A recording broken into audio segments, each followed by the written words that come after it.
an icon in American culture for decades.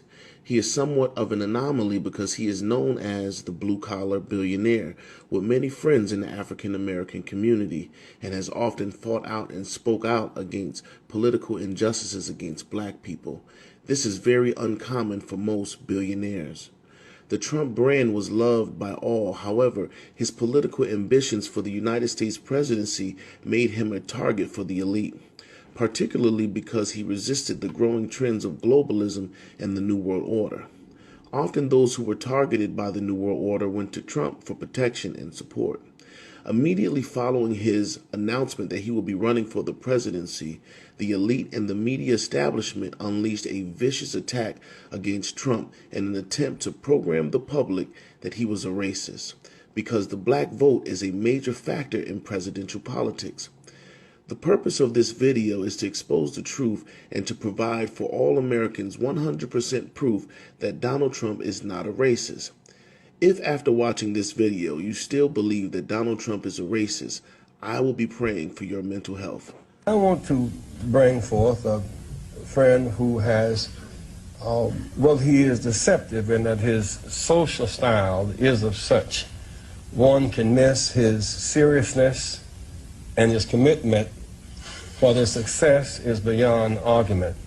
When we opened this Wall Street project and we talked about it, he gave us space at 40 Wall Street, which was to make a statement about our having a presence there.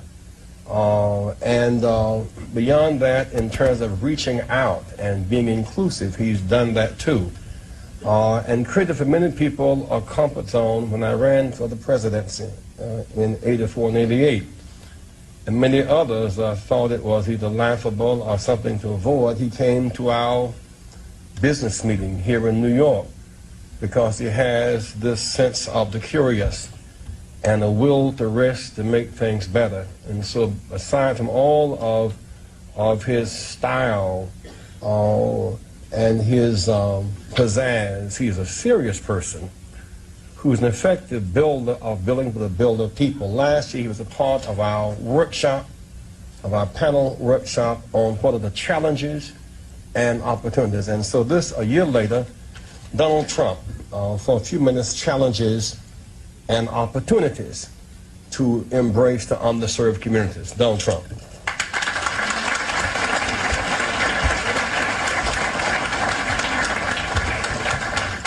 I will tell you, a large percentage of the people, and especially in construction, that are building these great jobs are black and minorities, and I'm very proud of it. We have close to 25%, and I think the number's going up, and they do a great job. There are no better builders than we have in New York, and a big percentage of that is black and minority folks. So I just want to thank everybody in the room for being here. I look forward to some questions, and then I don't know how we're ever going to leave this building today, because if you look outside, it is terrible, but we'll figure a way. There's always a way, and thank you, Jesse, and congratulations.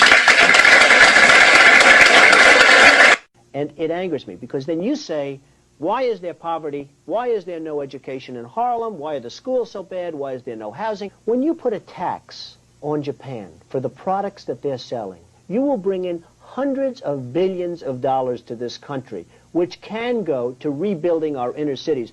Instead of giving Japan free military defense, you bring in hundreds of billions of dollars, which money can go toward the inner city, toward education. I am a huge believer. I'm very well educated, and I'm a huge believer in education, an unbelievable believer in education. But one of the things you need for education is money. We have a country that's losing $140 billion a year, at a minimum. I think it's much more than that, by the way, but at a minimum. It's tough to build housing for people. It's tough to educate people when you're losing $140 to $200 billion a year. Your father was there a lawsuit? You didn't have enough he didn't have enough blacks in his projects. There were blacks in his housing development, but the federal government, and that upset you. I didn't like it because it wasn't fact, and I decided to fight it. And this was a lawsuit against numerous landlords in New York many, many years ago, and I didn't like it because it wasn't true. In fact, in one building they went, and there was a preponderance of blacks as opposed to whites. And I remember being asked a question. The question was asked about people, how many blacks do you have? And we said some huge number, like 70% or 65%, and they almost fell off the chair. Here they are suing us, and we're saying a certain number. We've never discriminated. We don't believe in it. And I just thought on a principle ground I should fight. And other landlords didn't. Okay. And we settled, and it worked out very well. I just think there's a tremendous lack of spirit, and I think the spirit has to be brought back. You have a vice presidential candidate in mind? Well, I really haven't gotten quite there yet. But I suppose guess it's just Oprah. I love Oprah. Oprah would always be my first choice. Oprah. Oprah, your competitor, right? Your Oprah's a competitor. You know what? No I'll tell you, she's really a great woman, though. She is a terrific woman. She's somebody that's very special. I have not even thought about it. I guess we'll see. We'll see. Maybe that's part of the whole process. Would she be I mean, kidding aside, that you might think if about? she'd do it, she'd be fantastic. I mean, she's popular. She's brilliant. She's a wonderful woman. I mean, if she'd ever do it, I don't know that she'd ever do it. She's got. You'd ask her. She'd be sort of like me. I mean, I have a lot of things going. She's got a lot of things going. What a ticket in terms that would of that would be a pretty good ticket. But she's a very exceptional woman. 22 million black victims of Americanism are waking up, and they're gaining a new political consciousness, becoming politically mature. And as they develop this political maturity, they're able to see the recent trends in these political elections. They see that the whites are so evenly divided that every time they vote, the race is so close they have to go back and count the votes all over again.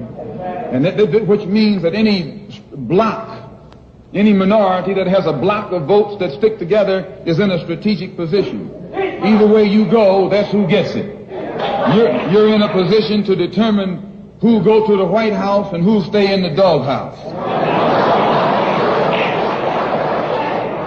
You're the one who has that power. You can keep Johnson in Washington, D.C., or you can send him back to his Texas cotton patch.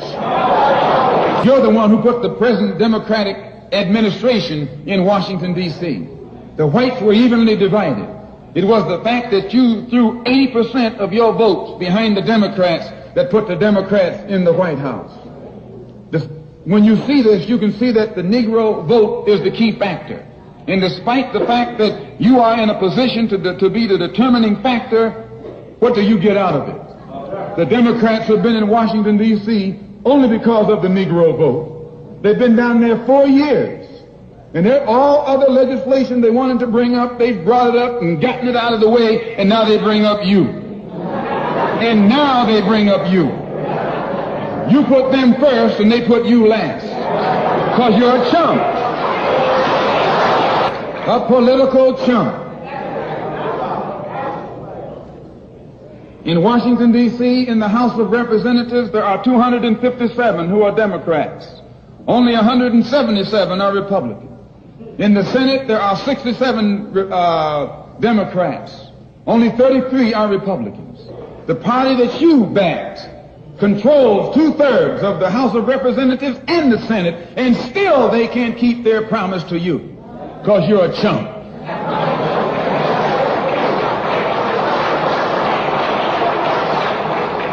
Anytime you throw your weight behind a political party that controls 2/3 of the government, and that party can't keep the promise that it made to you during election time, and you're dumb enough to walk around continuing to identify yourself with that party, you're not only a chump, but you're a traitor to your race.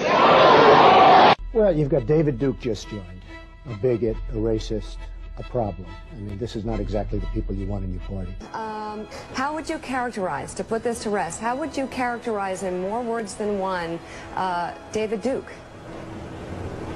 David Duke is a bad person who I disavowed on numerous occasions over the years, but I disavowed him. I disavowed him. I disavowed the KKK.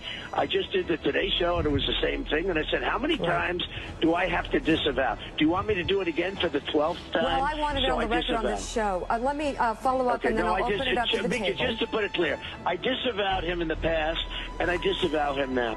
What are your views on the Ku Klux Klan and white supremacists? I totally disavow the Ku Klux Klan. I totally disavow David Duke. I've been doing it now for 2 weeks. You're probably about the 18th person that's asked me the question. It was very clear That question was also talked about in the form of groups. I want to know, which groups are you talking about? You have to tell me which groups. Ultimately, he got to the Ku Klux Klan, which obviously I'm going to disavow. And by the way, if you look on my Twitter account, almost immediately after the program, they were disavowed again. How many times do I have to reject? I've rejected David Duke. I've rejected the KKK, the Ku Klux Klan. From the time I'm 5 years old, I rejected them. I put it on Twitter last week. How many times? You know, it's an amazing thing with Twitter. I have 6 million, more than 6 million, and I have another 6 million with Facebook. I have like 13 or almost 14 million with Instagram. When I put out a minor message, everybody picks it up. Donald Trump just tweeted something very unimportant. Let me just explain.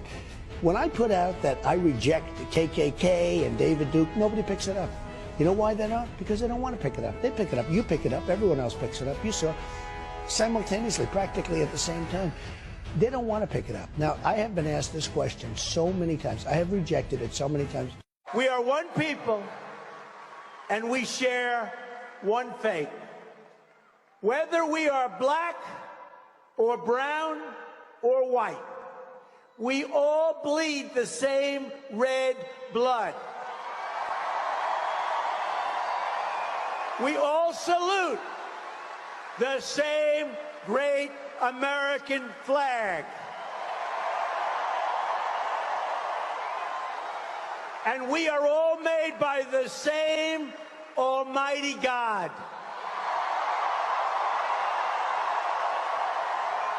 No group in America has been more harmed by Hillary Clinton's policies than African Americans. No group. No group. If Hillary Clinton's goal was to inflict pain on the African American community, she could not have done a better job. It's a disgrace. Tonight, I'm asking for the vote of every single African American citizen in this country who wants to see a better future. The inner cities of our country have been run by the Democratic Party for more than 50 years. Their policies have produced only poverty, joblessness, failing schools, and broken homes. It's time to hold Democratic politicians accountable for what they have done to these communities. At what point do we say enough? It's time to get our country back to work, and that includes an all-out effort to help young African Americans get the good-paying jobs that they deserve. Today I want to talk about how to grow the African American middle class and to provide a new deal for Black America. That deal is grounded in 3 promises: safe communities, great education, and high-paying jobs. My vision rests on a principle that has defined this campaign right from the beginning, and you've seen where we've come from and where we are right now. It's called America First. Every African American citizen in this country is entitled to a government that puts their jobs, wages, and security first. One of the greatest betrayals has been the issue of immigration. Illegal immigration violates the civil rights of African Americans. That's what's been happening.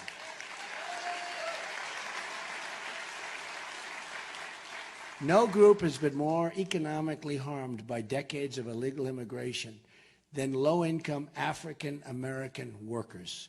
I will also propose tax holidays for inner-city investment, a new tax incentive to get foreign companies to relocate in blighted American neighborhoods, and they will do that. It will be worthwhile. It's called incentive. They will do it. I am very humbled, beyond words, to be the nominee of the party of Abraham Lincoln. A lot of people don't know that. It's the party of Abraham Lincoln. And it is my highest and greatest hope that the Republican Party can be the home in the future and forevermore